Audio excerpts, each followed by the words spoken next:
générosité, des talents et du cœur. C'est la sauce du jour sur studioqualita.com. Et la sauce du jour aujourd'hui, eh bien, c'est Delette Laolim. Pour vous en parler, une invitée de marque, elle s'appelle Raya Gebali. Elle a créé, en tout cas, elle a été à l'initiative de ce projet pédagogique, de cette association, il y a à peu près 1 an et demi, puisque l'association est toute jeune. On est ravis de l'accueillir aujourd'hui. Bonjour. Bonjour Cathy. Ça va, Raya ? Ça va très bien, voilà. D'accord, donc on est ravis parce que l'éducation, ça nous touche, ça nous intéresse.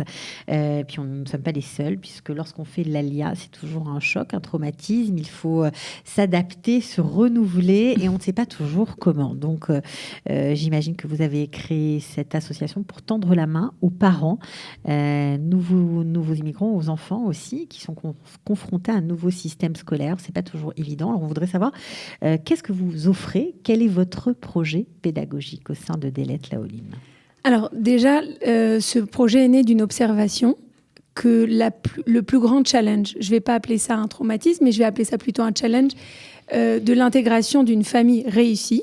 Donc une intégration réussie va passer par l'intégration des enfants dans le système scolaire israélien. De ce fait, donc, j'étais intervenue dans une autre association qui s'appelle AMI, qui a proposé un site qui permet d'aider ou de guider les parents dans le choix des écoles. Mais une fois qu'on a choisi l'école et qu'on y entre, les enfants doivent s'adapter. Et de cela est née une observation qui est il ne suffit pas d'inscrire les enfants et de les envoyer à l'école israélienne pour qu'ils s'adaptent au système. Que, deuxièmement, les parents ont un rôle fondamental à jouer dans ce système d'intégration. C'est-à-dire que là, il y a des outils que les parents doivent développer pour aider leurs enfants à mieux s'adapter. Et il y a aussi une action et une sensibilisation à faire au sein de l'école même. Si vous voulez, on a perçu notre action dans un triangle qui s'adresse à 3 pôles. Ce sont 3 acteurs du monde de l'éducation.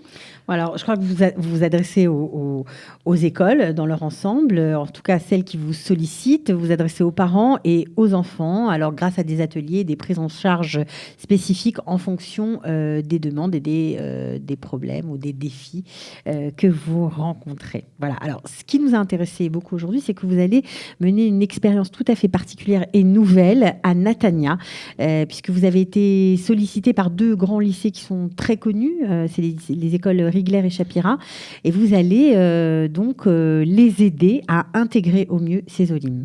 Alors d'abord j'aimerais préciser que cette action elle se fait avec 3 partenaires. Donc Delette Laolim a été sollicitée par KIAR, les lycées Rigler et Shapira. L'objectif de cet atelier, c'est de faire prendre conscience aux parents qu'ils doivent rester impliqués dans ce système d'adaptation des enfants et qu'ils ont un rôle éducatif à jouer. Premièrement, comment ça se passe ? Alors, les lycées nous ont sollicité pour mener une action auprès des parents. C'est un atelier de parents dont les thématiques sont assez particulières. C'est mon ado. On peut en parler. Alors, on va en parler. Mon ado a des débordements dans son comportement. Je n'arrive pas à gérer. Ou ma mère ne me comprend pas. C'est-à-dire tous les problèmes qui ont attrait à la communication avec nos adolescents.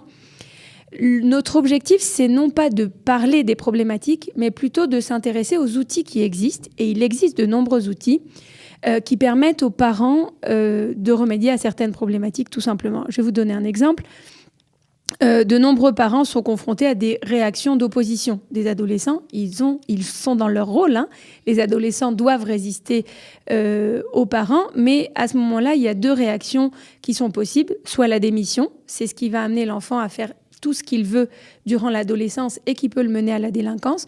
Alors, c'est assez intéressant. Nous avons été sollicités à Natania parce que la ville de Natania a été une ville d'intégration pour les francophones, mais aussi, aujourd'hui, est confrontée à des problématiques qui n'ont pas été résolues. Donc, ce n'est pas un hasard si nous commençons à Natania. Oui, parce qu'il y a, on peut le dire, il n'y a pas de honte et ça fait aussi partie des raisons pour lesquelles on donne la parole à de nombreuses associations comme la vôtre. Il y a de la délinquance à Natania, de la délinquance issue aussi des milieux francophones, issue des enfants d'Olim Hadashim, même parfois nés ici. Ça dérape. Oui, mais notre action, c'est aussi une manière de croire, et nous avons la conviction, la ferme conviction, que si la famille, si dans le cadre familial, les parents gardent ce rôle de parents et qu'ils arrivent à maintenir un cadre à la fois ferme et rassurant pour ces adolescents, nous avons la conviction que nous pouvons résoudre ces problématiques. D'accord. Alors, vous avez parlé d'outils. Alors, les outils sont basés sur différentes approches. L'approche de Feuerstein, puisque c'est celle que je maîtrise depuis des années et dont nous avons parlé dans une autre émission, mais aussi des outils comme les outils de Chaim Ginott. Enfin, ce sont de nombreux psychologues qui ont travaillé sur la parentalité et sur des thèmes comme l'autorité bienveillante, comment poser une autorité ferme et à la fois bienveillante chez mon enfant, comment accueillir les émotions de nos enfants, même lorsqu'elles sont pénibles.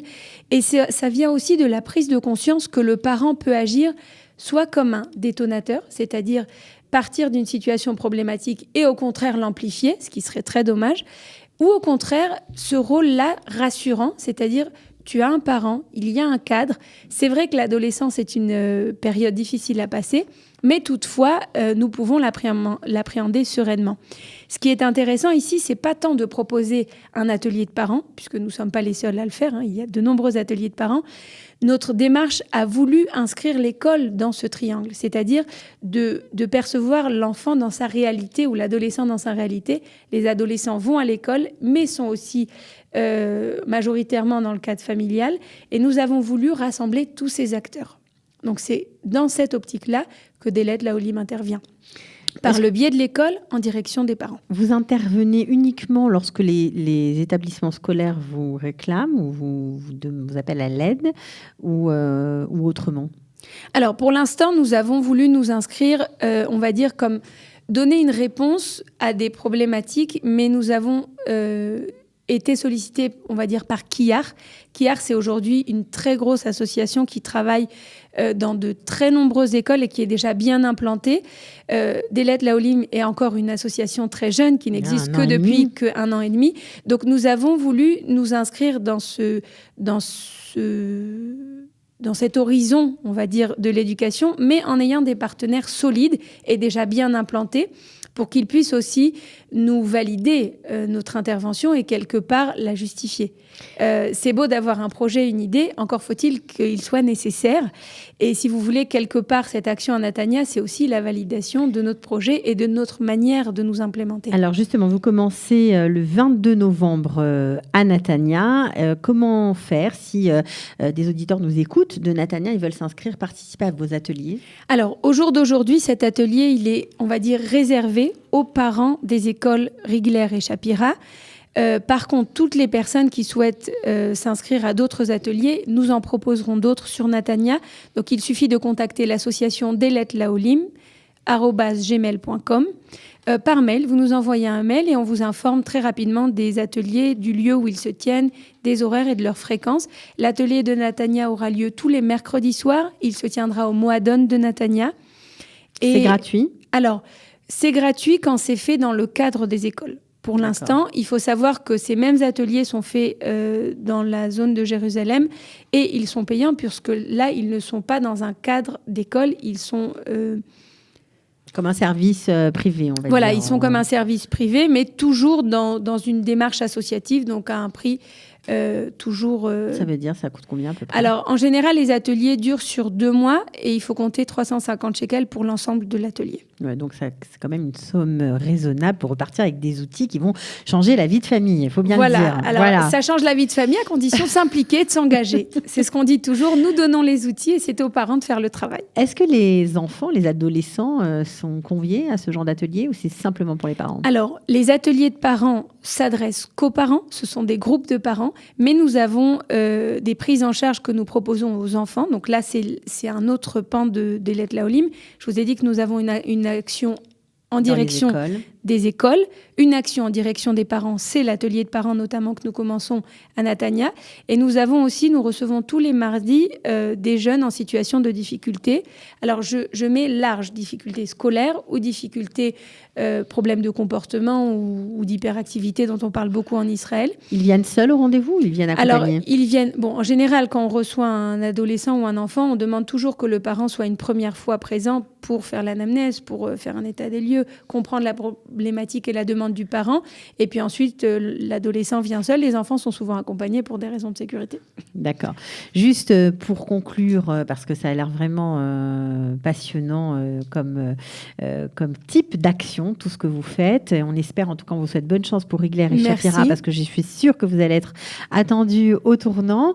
C'est quoi le projet, l'objectif de Delet Laolim à terme? À terme, l'objectif de Delet Laolim, ce serait déjà d'avoir un bâtiment où on aurait, si vous voulez, tout ça centralisé, c'est-à-dire des salles pour animer les ateliers de parents, une équipe qui reçoit régulièrement les enfants et une équipe qui va en direction des écoles et qui gravite autour des écoles. Et notre objectif, c'est vraiment de nous inscrire dans ce triangle-là. Et de rentrer, j'imagine, dans différentes écoles israéliennes. Oui, d'étendre votre action. Ça, très prochainement. D'un point de vue personnel, j'interviens déjà sur une école israélienne, mais c'est en hébreu et je ne vais pas développer ça ici. Mais sachez qu'à terme, ça restera un objectif. Disons que l'objectif, ce n'est pas d'intervenir dans les écoles israéliennes seulement, c'est de dire notre action a été efficace pour le public francophone et donc nous pouvons l'étendre. Voilà, ça c'était un point exactement sur ce point-là que je voulais terminer, parce qu'on parle souvent des difficultés de la française, on pointe du doigt pour X ou Y raison, mais on oublie aussi de dire que les francophones ont énormément apporté à la société israélienne, et ça c'est justement un des biais qui pourrait montrer, en tout cas apporter sa pierre à l'édifice, sa compétence à la société israélienne. J'imagine qu'il y a beaucoup à faire dans le domaine de l'éducation. Surtout dans le domaine de ce qu'on a... Il y a un des éléments qu'on traite beaucoup dans l'atelier, c'est poser un cadre ferme et rassurant. Voilà, je ne vais pas vous développer ici. Il y a le démaftéar, les enfants qui sont souvent seuls, qu'on voit dans la rue, qui traînent dans les parcs, voilà, parce qu'on a le sentiment qu'on est arrivé en Israël, on est chez nous. Donc tout est sécurisé, etc. Quelque part, ça peut, à l'extrême, amener des parents à devenir en fait un petit peu des missionnaires, même sans en prendre conscience et sans le vouloir, juste parce que c'est une société qui apporte cette sécurité et c'est bien. Mais d'un autre côté, poser les limites, je pense que le public francophone a quelque chose à apporter. En tout cas, je vous le dirai, on a un projet pilote avec une école israélienne. Enfin voilà, l'expérience va parler. En tout cas, je vous souhaite bonne chance dans Cathy. Toutes vos entreprises et je suis sûre que, en tout cas, vos ateliers avec Rigler et Shapira, ça va marcher. J'espère que les parents seront nombreux et surtout qu'ils ne démissionnent pas. Il ne faut pas démissionner, c'est ça. Il faut toujours Non, ils resteront acteurs, mais je pense que l'idée, voilà, encore, le bon vouloir ne suffit pas. Parfois, c'est les outils qui vont donner la clé, tout simplement. Voilà, et c'est pas tous les jours qu'on a l'accès à ces outils, donc profitez-en. Je vous engage vraiment à vous inscrire si vous êtes à Natania, à ces ateliers qui commencent le 22 novembre 2017. Voilà, merci beaucoup au Moadone. Merci beaucoup Chaya Gebali. À très bientôt. À très bientôt, Cathy. Au revoir. Au revoir.